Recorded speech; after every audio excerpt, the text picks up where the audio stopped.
Penutupan. Nyoh nyoh entekno nyoh nyoh nyoh nyoh entekno. Ora entek, pangan sesuk dokok kulkas. Mangga-mangga Gusti Putri palungguhane endi, Nduk? Nget Mas nget. Dinget kok mambu. Mangga-mangga Gusti Putri mangga.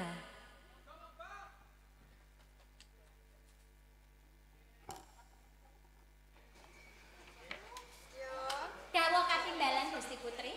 Gawe ditakoni sakjroning ati. Injih. Kon ndosok kulkas iki sing didosok kulkas sapane? Niku wonten sing nyong-nyong entekno turune mboten telas. Dadosé nek mboten telas niku diseleteng kulkas, benjing dinget melih, dimakem melih ngoten. Sing nyonyong tekke iki barang apa lho yo? Setunggal niki lho Gusti Putri. Tunggal iki kok karo tengah sing mbok demek-demek. Jenengan iki Ya aja kaya ngono. Ngono kuwi ngekeki tulodo sing apik karo anak-anakmu, bocah kok yo diwenehi tulodo sing kaya ngono lho ya. Nggih sing padha tiru. nggih apik nggih elek. Nek sing apik tak kon nyimpen, nek sing elek tak kon buak adoh ngoten. Buak adoh sesuk dijupuk. Dijupuk melih. Cik sawetara lho ya. Nggih Gusti Putri. Sak tenane seneng rasane atiku yen to pinuju. Sliramu lan anak-anakmu padha nglumpuk kaya ngene iki. Wis suwe banget ora sabet jagung sing kaya ngene iki lho ya. Nggih, mergo wulan poso winginane. Ya melu poso to. Nggih. Nutup. Kula niku ngantos tanggal 31 niku mboten poso blas.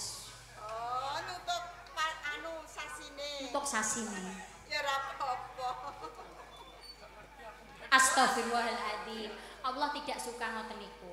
Nek wulan poso ya sasine poso nggih nderek poso.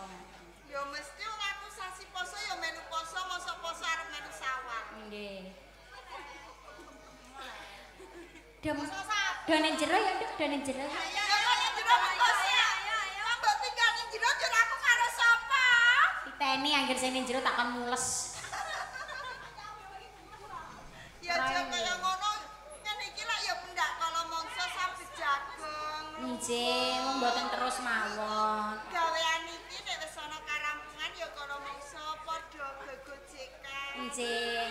Ben salira sing lumrah iki ora tansaya tambah nemen gone ngrasake kesel. Leres dereng. Nek ngene ya yo. Pripun? Kok ora kaya sabet adate lho yo. Ana ing kepatihan iki kok renjake gandar banget. Akak impian iki arep ana tamu. Nggih, mbok menawi, Nduk. Nggih mbok menawi lho. Nek biasane iki ya kaya ngono ya yo. Nggih, biasane nggih ngoten. Nek muga-muga wae dina iki tamune nek Sing sae-sae mawon. oh sing ala jare wis mbok Nggih, kari sing apik. sing apik. Senasib. Sapa? Sapa? Anu tum rencange Kok kula. golek bolong kok sapa? Nggih, tum niku ancen ngoten. Lah ya tenan ta?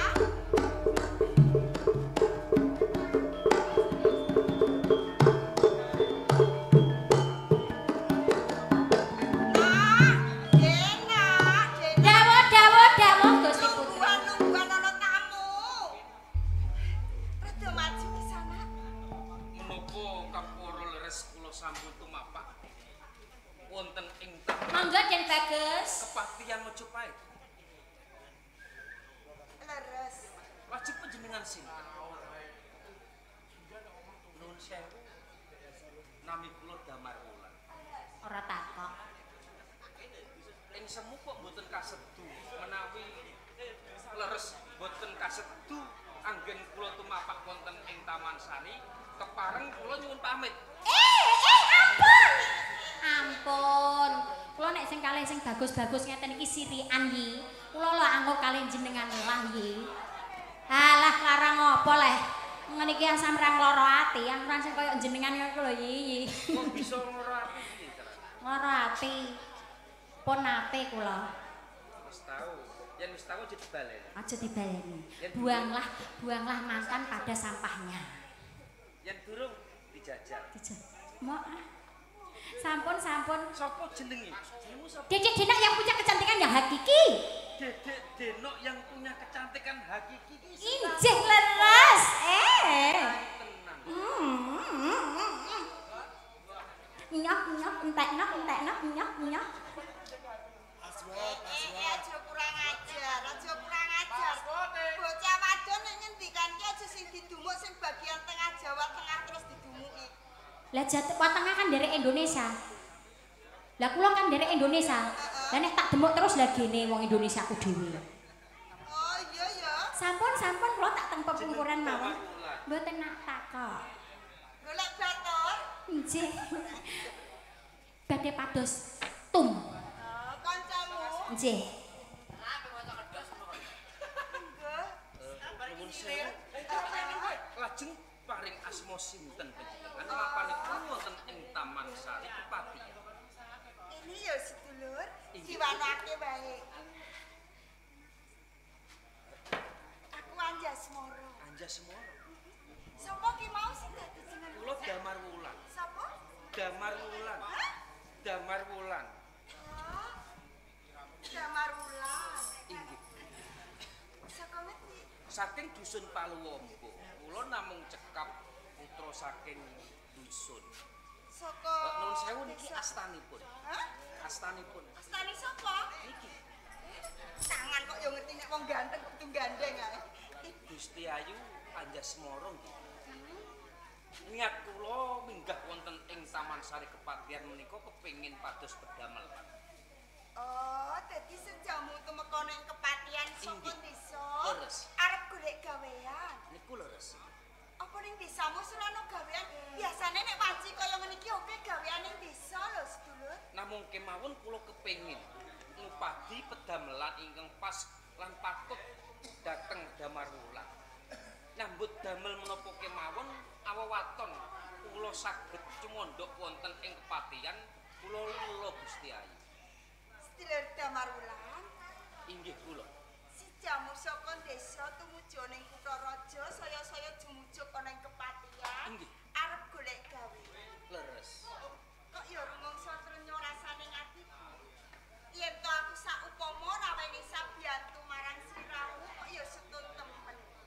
Nek aku raweni sabiyantu marang kowe ado saka desa tumuju ning kutha tekan kutha ra entuk gawean, tak ya mesake anak lan bojomu ning desamu to. Nuwun sewu. Heeh.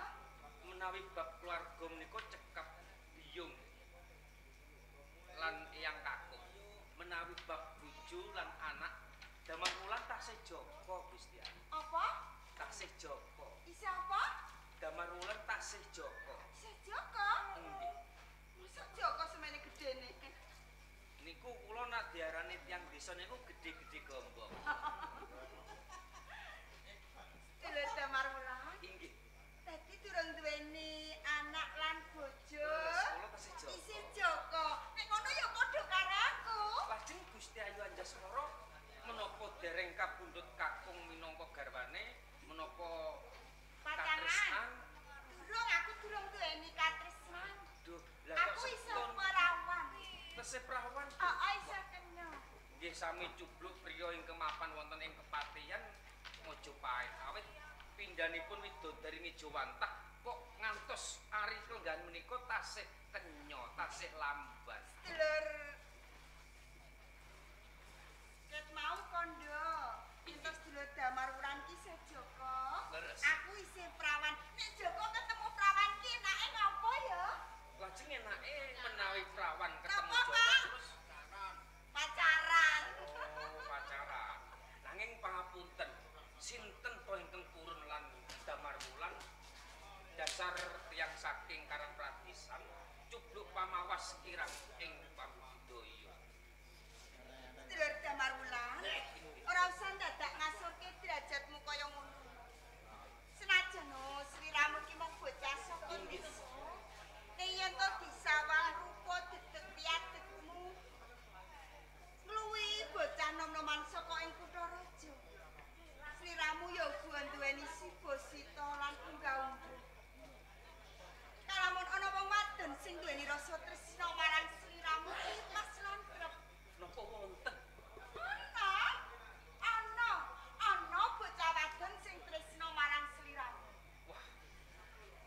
dadosaken tratapan ati kula kok wonten wanita ingkang tresna dhateng Damarwulan.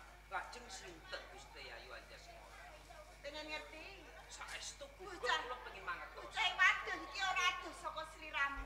Ora dalem taman Kabutren. Taman Kaputren cedhak lan Damarwulan. Kamangka ingkang wonten Gusti Ayu Anjasmara piyambak. Pancene aku dhewe sing tresna karo kowe Kakang Damarwulan. Saestu Gusti Ayu Anjasmara. Saestu. Ora tak selaki rasane atiku Kakang Damarwulan. Sepisan sampean lumebu ana ing dalem kepatihan. Sakwise aku ngerti dedeg piadeg lan pasuryane sampean ing kono rumangsa kok colong rasaku Kakang. Rina sasaya karasa Yen ta ngono kok tampa gedene rasa tresnaku Kakang Damarwulan. karasa rasane ngati ngenteni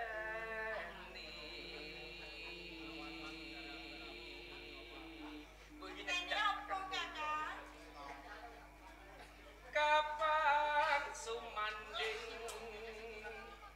sisemu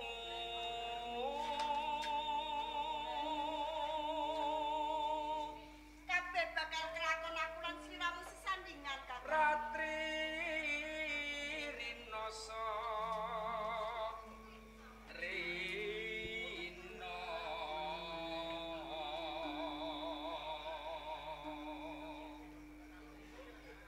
yen wis rino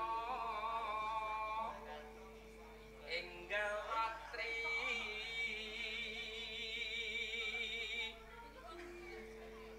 kang kadulu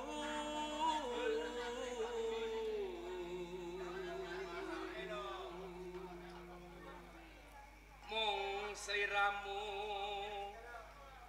tan ana liya Iki siji-sijine aku wadon sing manggonane sajroning atimu Kakang. tresnani lahir Oh,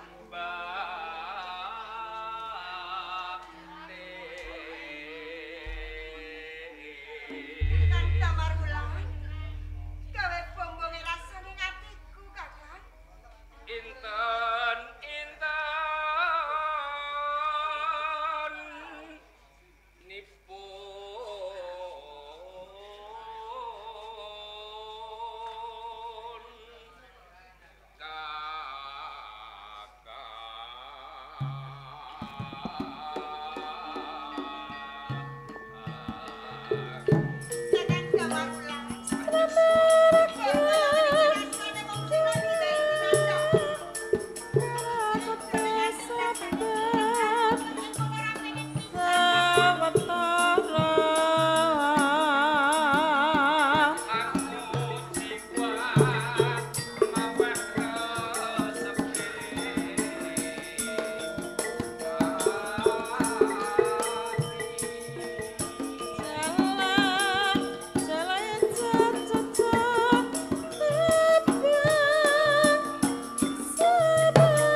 kedaling lagi.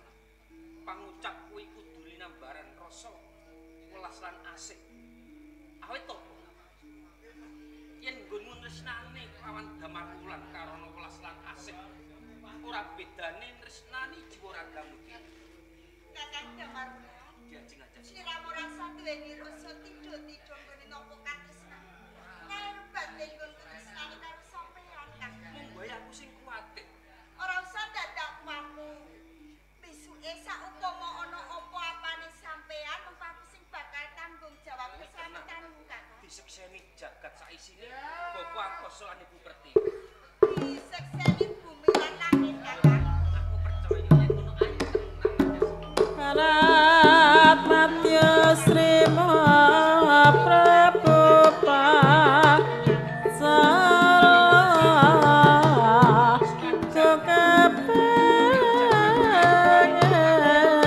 Kekepengen Kastu Padarasa Putra Kakang Damar Wulan. Senenge atiku lagi iki aku cedhak karo wong lanang lho, Kakang. Sing duweni rasa kabagyan ki ra mung cukup kowe. Heeh. Damar Wulan uga duweni rasa kabagyan.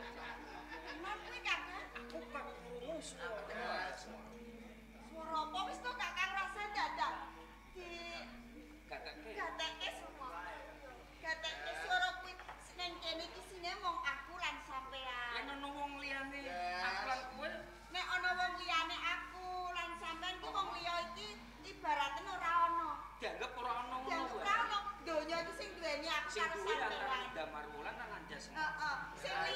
Sing liya padha ngontrak. Liyane do ngontrak. Malah suruh cedhak suarane aku kaprungu Anjas moro.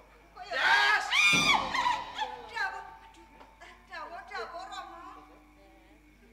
Montuan jas. Sampun sawetawis ta Rama? Sampun Kowe ora ngomong Aku pun sawetawis Rama. Ampun jumeneng panjenengan gadhah asam urat mengko katuran pinarak. Ngaten. Ampun duka nggih Rama. Sampun sawetawis Rama. iya.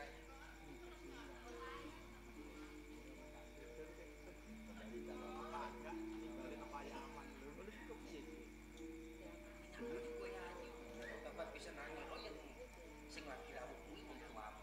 Ojo salah pancen wong tuaku lanang iki pasuryane ala. Jane aku ya sing duweni Rama rupane kaya ngono kuwi lho Ora Kakang. bisa. Wong pancen tampilanne wong tuamu kak. Lah mulo kuwi to Kakang. Muga-muga wae ngerteni sinambungan iki ora kowe iki ya. Oh iya kaya ngono ya Kakang. Masa iya, Be? Lho. Jenengan iki lho Rama. Wong tuwa kok. Nek semuratke kowe dongake aku diloro. Boten kula dongake malah kula niki remen kalih panjenengan nek saged kempal kados ngaten Rama. Ngono. Nggih.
karesmekake Jajas. Sesuk kawin.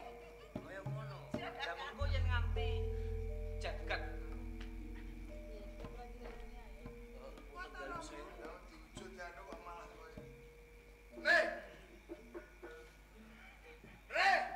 Sinten Rama?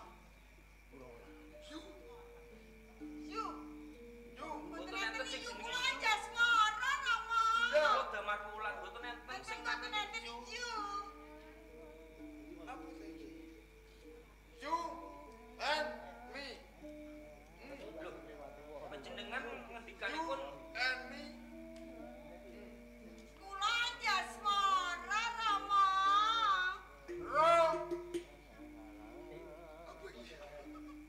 Napa?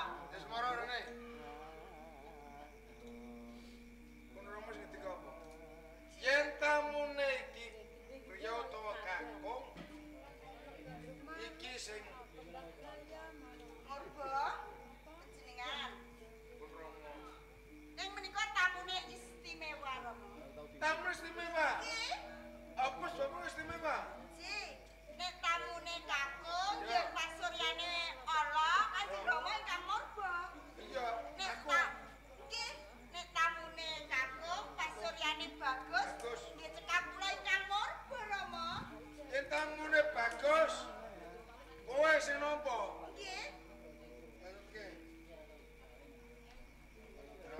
Ah, kowe. Seneng yen kowe gak iso. kula nggih seneng sampeyan sing cekot-cekot. Masaku. Nggih nek srawung menika sinten dipun keparengaken kula Kula damar sesrawungan. wulan Gusti Patih. Kowe gambar wulan. Wani lumebu ana ing Taman Sari. Kaputra Majapahit. Pangapunten ancas kula kepengin pados pendamelan. Karoyo-royo saking dusun Paluwangga ingkang sepisan kaping kalih kepengin nglarah. Pangandikane tiyang kakung kula ugi biyung palupi. Kula tasih gadah keluarga wonten ing Kepatihan Majapahit ingkang nami Jejetan. Kula patutan saking Rama Patih Maudara nalika semanten ingkang sakmenika dereng timbul wonten ing Majapahit.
ngasta awrat kados pundi kula sagah awaton tasih cumandhak wonten ing kepatihan. Sago menika lho Rama. Kula sagah. Apa-apa ya Kakang mung jaga regol. Ora apa-apa. Awaton aku bisa nyapa kowe saben dina. Kowe dadi akeh perjuangane tresno lan sliramu. Sapa ngerti mengko yen tekan Rama ki mangerteni nggonmu tandang gawe ora kekiwane Kanjeng Rama. Muga sampean bisa ndak belajar ki lho Kakang. Muga-muga jagat saisine dadi pasukses. Lamun ing bisuke Damar Wulan bisa nemokake kamulyaning urip ora bakal lali kelawan Anjasmara. Men kuwi lho Kakang. Sawetara aku bakal netepi jejeban ora ketang pegawean sing durung tindakake kok menawa sithik bawa sithik aku bisa dadi jaga parigala. Oh, kaya ngono sih Kakang. Sampeyan sing ati-ati. Cukup saliramu yo Kakang. Semu aja kanggo wong liya, cukup kanggo Damar. Semku kanggo wong akeh ning atiku khusus kanggo kamu Kakang. Ya yo Kakang Jamarta. Jangan jadi pelong rando ninggal apa wina